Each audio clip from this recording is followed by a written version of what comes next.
교통사고를 당한 남자에게 친구가 찾아왔습니다. 그는 묻습니다. 여보게, 어떻게 하다가 이렇게 교통사고를 당했나? 그러자 병원에 입원해 있는 친구는 말하기를, 글쎄 말이야, 운전하고 가는데 갑자기 너무너무 예쁜 아가씨가 미니스커트를 입고 딱 나타나지 뭐야. 그래서 한눈 팔다 사고 냈구만. 아니, 내 옆에 있던 마누라가 말이야, 손을 가지고 내 눈을 확 가려버리잖아.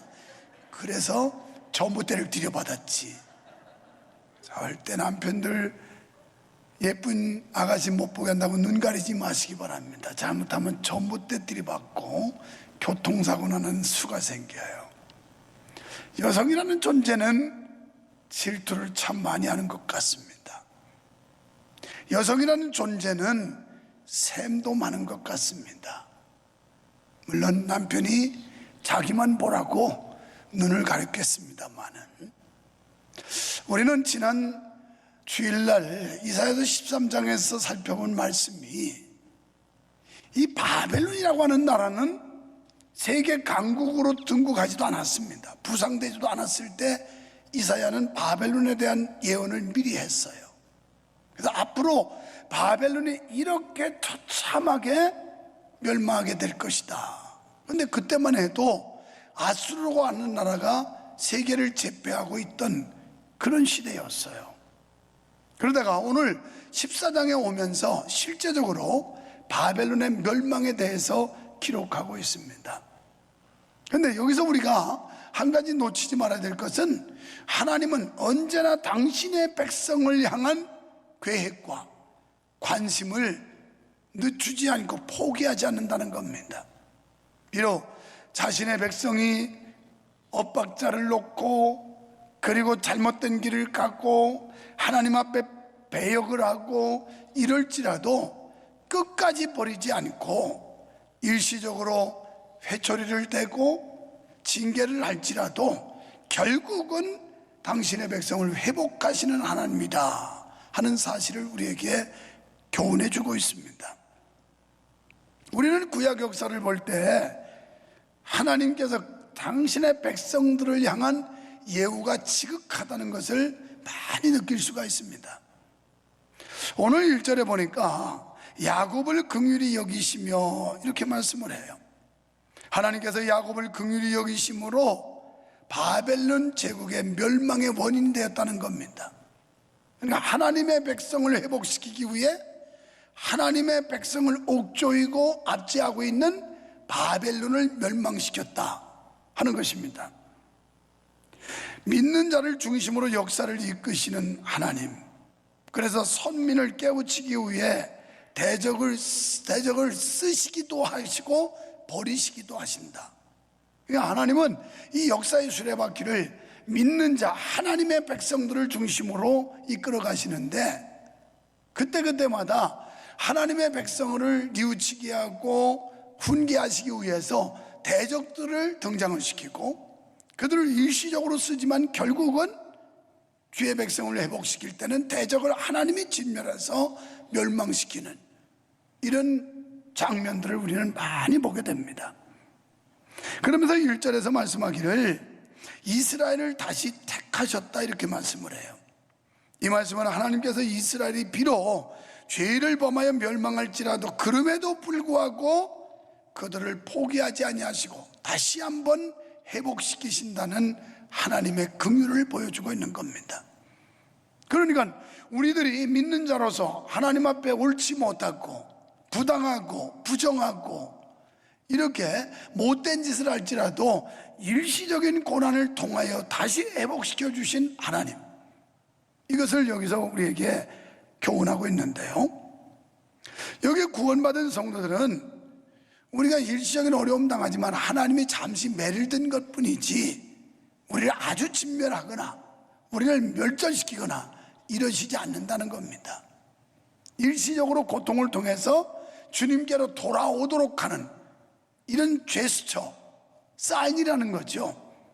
그래서 우리들이 주님 앞에 가까이 가기만 하면 하나님은 다시 회복의 은혜를 주시고 또 우리를 위로해 주시는 이 하나님이라는 걸 1절부터 말씀하고 있습니다. 그러니까 주의 백성은 매를 맞지만 언젠가는 회복된다는 거예요. 혹시 여러분 가운데 육체적 질병으로 고통받는 분이 계신가요? 물질적 어려움으로 여러분이 시련을 겪고 있나요? 아니면 환경적인 옥조임 때문에 여러분이 몹시 아파하고 있나요? 그러나 이 매는 일시적인 매라는 겁니다. 비록 지금 내 부당함과 부조리함과 하나님 앞에 불손함으로 인해서 매를 맞고 있지만 결국 하나님은 우리를 회복시켜 주신다, 우리를 위로해 주시는 하나님이신 줄 믿으시기 바랍니다. 그 다음에 나그네 될 자가 야곱 족속에 가입된다고 말씀을 해요. 1절 끝에 보면 나그네 된 자가 야곱 족속에 가입되어 그들과 연합할 것이며, 이 말씀은요, 유다 백성들이 바벨론에 포로로 잡혀간 지 70년 동안 종살이 합니다. 그리고 70년이 된 뒤에 이들이 고토로 돌아오게 돼요. 그때 여기 바벨론에 있던 사람들이 이들을 열렬하게 환송을 해주고 그 다음에 같이 따라온 사람들이 있었어요. 그러니까 이 사람들은 자기 고국, 자기 조국, 그리고 자기의 영토 뿐만 아니라 자기의 그 전토가 있는, 재산이 있는 그곳을 버리고, 이들이 보면 어떻게 보면 이방 사람인 유다 백성들, 이들이 자기 고국으로 귀환하는데 같이 묻어서 합세한 사람들이 있었다는 겁니다. 그러니까 이 사람들은 행복이나 특권을 포기하고 오직 하나님의 은혜의 날개 아래 머물고자 결심한 사람들이에요. 영적으로 보면 우리 성도들이 있죠. 우리가 세상의 연락, 세상의 행복, 세상 즐거움, 이거 다 포기하고 주님을 따르는 거 아닙니까? 우리가 주님을 따르는 이 길 자체가 그렇게 순탄한 길이 아니에요. 예수님께서 말씀한 대로 생명으로 가는 길은 아주 좁고 협착해서 사람들이 이 길 가기를 거부한다고 그랬어요. 그런데 사망으로 가는 길은 아주 넓어요. 수월해요. 누구나 갈 수 있습니다. 그래서 그 길은 많은 사람들이 간다는 거예요. 우리가 믿음을 갖고 여호와 하나님을 섬긴다는 그 자체가 부자연스럽고 불편할 수밖에 없어요. 시간도 들여야 하고, 때로는 물질도 들여야 되고, 때로는 우리의 어떤 재능도 주님 앞에 봉사를 위해서 드려야 되고, 얼마나 많은 불편들이 있는지 몰라요. 그런데도 여호와 하나님의 그늘 안에 안기겠다고 우리는 찾아온 사람들인 것처럼, 바로 유다 백성들이 70년 포로 기간을 끝나고 고토로 돌아갈 때, 그때 바벨론에 있는 사람들이 따라와서 같이 합류한 사람들이 있었다는 겁니다. 그래서 에스더 8장 17절에 보면 그 당시에 본토 백성이 유다인을 두려워하여 유다인 되는 자가 많았더라, 이렇게 기록하고 있어요. 그러니까 바벨론 본토에 있던 사람들이 유다인을 두려워했다. 그리고 그들이 자원해서 유다인 되는 사람들이 많았다라고 성경은 증거하고 있습니다. 이 말씀은 영적으로 장차 신약 시대의 이방인들이 영적 이스라엘에 귀속될 것을 예언한 겁니다. 우리는 사실 성경적으로 보면 선민이 아니에요. 이스라엘 백성들만 택함받은 백성들이에요. 하나님이 샘플로 뽑은 민족들이에요. 우리는 모두 이방인들입니다. 그런데 이제 시간이 흐르면서 이 이방인들이 오늘 이 시대 우리들까지도 여호와의 그늘 아래 안기기 위해 우리는 모두 세상 연락을 포기하고 그리스도인 되기를 자원하여 하나님의 자녀가 되었다는 건데, 이게 이 시대의 열매로 이사야의 예언이 그대로 이루어졌다는 겁니다. 그 다음에 2절 말씀대로 실제로 유다인들이 고토로 돌아올 때 이스라엘의 회복을 기뻐하면서 그 즐거움에 동참한 마음으로 국경까지 와가지고 막 영광을 돌리면서 환송해 준 사람들이 있었고요. 그런가 하면 일부 사람들은 같이 그냥 합세를 해서 유다 백성들을 따라서 건너온 사람들이 있었습니다. 여러분, 우리는 본장에서 하나님께서 한때 심판의 몽둥이로 사용했던 바벨론의 멸망을 보게 됩니다. 이 바벨론도 한때는 하나님이 사용하셨어요. 그런데 이제는 이스라엘을 회복시키기 위해서 하나님이 그들을 멸망시키는 겁니다. 우리는 본문을 통해서 인간이 하나님의 심판을 받아 멸망하게 되는 이유를 발견하게 되는데요, 첫째는 남을 학대하고 잔악한 자는 반드시 멸망한다는 겁니다. 소위 바벨론 멸망의 노래라 일컬어지는 본문에서 어찌라는 말이 거듭 사용되고 있어요. 어찌할, 어찌, 너희들이 어찌, 이 말은 갑작스럽게 임했다는 겁니다. 부지중에 전혀 예기치 않은 상황, 아니 그리고 현실적으로 보면 도저히 이렇게 될 수가 없는 이런 지경에 바벨론의 심판을 통해서 멸망이 찾아왔다는 거예요. 사실 바벨론은 가장 강한 아수르라는 나라를 파고 중동에서 중근동의 전역에 세력을 뻗쳐갔습니다. 어느 정도냐면 16절에 보니까 너를 보는 자가 주목하여 너를 자세히 살펴보며 말하기를 이 사람이 땅을 진동시키며 열국을 경동시키며 세계를 황무케 하며 성읍을 파괴하며 사로잡힌 자를 그 집으로 놓아보내지 않던 자가 아니뇨 하리로다. 이렇게 막강한 힘을 가졌던 나라, 어떻게 보면 지금 세계를 좌지우지하는 미국과 같은 힘, 이보다 더했는지도 모르죠. 지금도 마찬가지예요. 뭐 어쩌고 저쩌고 중국이 뭐 지투라고 그래도 여러분 한번 역사적으로 지금 보십시오. 머리 들다가 꼬리치다가 미국이 강한 힘으로 눌러버리면 결국은 꼬리 내리잖아요. 여러분 이 모든 세계는 미국이 한번 기침만 하면 나머지 나라들은 전부 감기 들려도 콜록콜록해요. 뭐 경제적으로나 군사적으로나 모든 면에서 그렇습니다. 지금 여기 소개되는 바벨론이라는 나라가 그 당시에 그 정도였다는 거예요. 막 온 세계를 막 시끄럽게 하고 덜덜 떨게 하고 무섭게 한 이 무시무시한 힘을 가졌던 나라가 바벨론이에요. 특히 갈그마스라고 하는 전투에서 애굽을 칩니다. 애굽을 굴복시키는데 이거는 초강대국이 돼버렸어요. 그 당시에 이 바벨론을 상대할 그 어떤 나라도 없는 이런 시대입니다. 그런데 놀랍게도 기세가 하늘을 찌를 듯 올라갈 때 멸망의 길을 가고 있었어요. 그러니까 바벨론의 국력이 최고조로 올라갔는데 그때가 이미 멸망으로 내려가고 있을 때였다는 겁니다. 이유는 그들의 침략과 약탈로 인해서 주변 민족들의 그 절규가 막 하늘에 사무쳤어요. 그 원성들이 사무쳤어요. 그렇습니다. 정복의 광기에 휩싸여 무지한 자의 피를 흘리게 하는 자는 잠깐은 성공하는 것처럼 보일지 모르지만 결국에는 멸망하게 된다는 거예요. 악한 자를 돌아보시고 가난한 자의 호소를 즐겨 들으시는 하나님의 타오르는 분노로 말미암아 처참하게 멸망당하게 되었습니다. 그래서 4절에서 보면 너는 바벨론 왕에 대하여 이 노래를 지어 이르기를 학대하던 자가 어찌 그리 그쳤으며 강포한 성이 어찌 그리 패하였는고 여호와께서 악인의 몽둥이와 백헌자의 홀을 꺾으셨도다. 이 악인의 몽둥이와 백헌자의 홀, 막강한 권세를 말하는데 이걸 하나님이 꺾어버렸다는 거예요.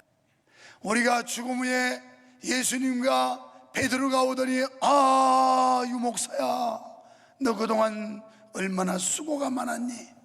참 애썼다. 어서 오너라. 환영한다. 이러는 사람도 있을 거고, 아이고 당신도 여기 왔어?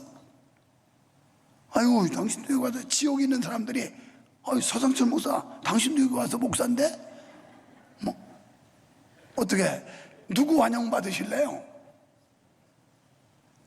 예수님과 베드로가 우리를 환영하면서 그동안 얼마나 노고가 많았느냐, 세상에 살면서 복음을 위해서 신앙 지키기 위해서 얼마나 했었니, 어서 오너라 하고 포옹해주는 그 맞이함을 받으랍니까? 아니 당신도 여기 왔어? 당신도 여기 왔네? 그러면서 지금 음부에 있는 사람들이 이구동성으로 당신 그렇게 세도가 대단하고 그렇게 그렇게 엄청난 권력을 가지고 휘두르던 사람이 어째 여기 왔나? 이렇게 지금 표현하고 풍자적으로 그렇게 하고 있어요. 왜냐하면 바벨론 왕은 살아있을 때 절대 안 죽을 것처럼 행동했어요.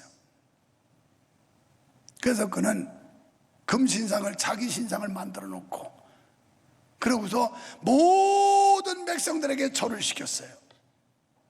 마치 저 김정일이 3대 세습 체제처럼, 김일성이 3대 세습. 그래서 신상을 만들어 놓고 모든 인민들이 그 앞에 껍벅 죽고 신처럼 신격화한, 지금 바벨론의 느부갓네살이 그랬어요. 바벨론의 느부갓네살은 곧 신이었습니다. 자기 형상의 신상을 만들어 놓고 모든 백성들을 하나같이 다 거기다 숭배하게 만들었어요. 안 죽을 줄 알았어요. 교만이 하늘까지 치솟았습니다. 그는 아래로 사람들도 없었고 위로 하나님도 없었어요.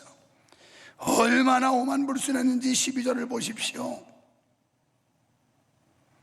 그의 이름은 계명성이라 그랬어요. 계명성. 그러면서 얼마나 교만했던지 그는 13절에 이렇게 말해요. 내가 저 하늘의 별들 위에다가 거기다 보좌를 만들어 놓고 내가 하나님과 비교보리라. 얼마나 오만방자한 일입니까? 교만이 하늘같이 올라갔어요. 계명성이란 빛나는 것이란 뜻인데 태양의 눈부신 광야 앞에 사라져가는 샛별을 말하는데, 특별히 본문에서는 아침의 아들 계명성이라는 표현을 쓰는데, 이건 가나안 지역에 널리 알려졌던 한 신의 이름이에요. 그러니까 이 바벨론 왕 느부갓네살은 자기를 신격화했다는 거예요. 이게 이단 교주들이 하는 거예요. 목사인 제가 신격화해서는 안 돼요. 저도 여러분과 똑같은 인간이에요. 배고프면 먹어야 되고, 졸리면 자야 하고, 힘들면 쉬어야 하고, 똑같은 인간이 신이 아니에요. 자칫하면 인간들이 자기가 하나님과 대등한 존재인 것처럼 착각하기가 쉬운데 바벨론 느부갓네살이 그랬어요. 그래서 하나님 그 별들을 위에다가 보좌를 만들어 놓고 하나님과 비기리라, 오늘 그러잖아요. 본문에서 내가 하나님과 한번 비교보겠다, 겨뤄보겠다는 거예요. 라틴어에서 이 계명성은 루시퍼라고 번역을 했어요. 루시퍼는 뭐냐면 타락한 천사거든요. 원래는 천사였는데 교만해서 하나님같이 되려고 하다가 에스겔서에 보면 하나님께로 저주받아서 쫓겨난 게 이게 사탄이에요. 그러니까 사탄은 뭐냐? 교만하다가 망한 게 사탄이에요. 오늘 우리가 교만하면 망한다는 거예요. 개인도 국가도 권력자도 누구든지 교만하면 하나님의 심판의 대상이라는 겁니다. 때문에 우리는 무조건 겸손해야 돼요. 자기를 낮춰야 됩니다. 계시록 12장 7절로 9절 보니까 사탄은 하나님처럼 높아지려다 쫓겨난 놈들이 사탄이에요. 이 땅에 이런 사탄의 추종자들이 많습니다. 그래도 오죽하면 잠언 16장 18절에서 교만은 패망의 선봉이요 넘어짐의 앞자민이라, 교만하면 망한다는 거예요. 오늘 말씀 보면 결국 이 악한 자들에게는 후손도 잘못된다는 거예요. 넘어짐의 앞자민이요. 제가 자주 인용하는 영국의 속담, 인생 최대의 위기는 언제 오느냐? 성공했을 때 온다. 맞는 말이에요. 지금 바벨론이 최고의 나라로 급부상을 했고 그 나라의 왕이었던 느부갓네살, 더 이상 올라갈 데가 없고 누려야 될 이유가 없던 거예요. 그러니까 그때부터 위기가 오는 거예요. 우리가 사는 길은 회개뿐이 없습니다. 회개하지 않는 자는 그 조상의 죄까지도 잊어버리지 않겠다고 본문에서 말씀하고 있어요. 죄는 우리의 인생을 파괴할 수 있는 강한 힘이 있습니다. 그래서 이 영향력에서 벗어나는 길은 회개밖에 없어요. 수시로 자기를 돌아보고 하나님 앞에서 처절한 회개가 있을 때 주님은 우리를 긍휼히 보시고 죄를 사해 주시고 기억지도 아니하시고 회복하시는 역사가 있을 줄 믿습니다. 인간에게 가장 큰 불행은 하나님의 대적이 되는 겁니다. 하나님의 대적은 하나님을 불순종하고 거역하고 제멋대로 고집대로 사는 이런 행위가 하나님을 대적하는 거죠. 바벨론이 비참하게 될 수밖에 없었던 이유가 바로 여기 있었습니다. 죄와 짝하여 사는 사람에게 하나님은 은혜를 주시지 않는다는 사실을 우리는 분명히 깨달아야 합니다. 그래서 시편 1편에 복 있는 사람은 악인의 꾀를 쫓지 않고 죄인의 길에 서지 않고 오만한 자의 자리에 앉지 않고 오직 여호와의 율법을 즐거워하여 그 율법을 주야로 묵상하는 자로다. 그러니까 어떻게 하면 하나님 기쁘시게 할까? 어떻게 하면 하나님 뜻대로 살까? 어떻게 하면 하나님 말씀대로 순종할까? 주야로 묵상하는 자로다. 저는 시냇가에 심기운 나무같이 사시사철 푸르고 열매 맺는데요, 요즘같이 어려운 시대에 여러분 주님 편에 서십시오.